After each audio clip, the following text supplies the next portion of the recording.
Ang FC Vayu Sanitary Pads ay mayroong sapat na ingredients with 17 herbs and minerals. Pero, 5 lamang ang inilahad o inilabas nito, tulad ng Maifangstone. Ang Maifangstone ay nag-aalis ng mga amoy, pinapatay ang mga mikrobyo, pumipigil sa mga infection at nag-aalis ng buong dugo. Tawas.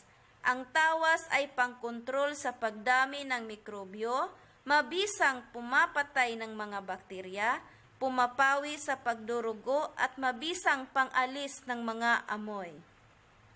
Sambong.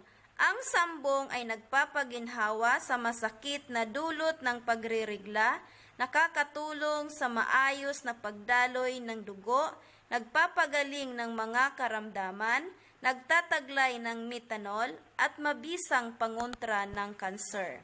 Herbaboyna. Ang herbaboyna ay nagdudulot ng maginhawa, komportable at malamig na pakiramdam, nag-aalis ng pangangati at sakit ng pakiramdam. Cypress oil. Nagpapaliit ng almoranas, tumutulong upang hindi lumala ang UTI, at panatilihin ang likodo sa katawan, nagpapabago ng sirkulasyon at inaayos ang maging regular ang buwanang pagririgla.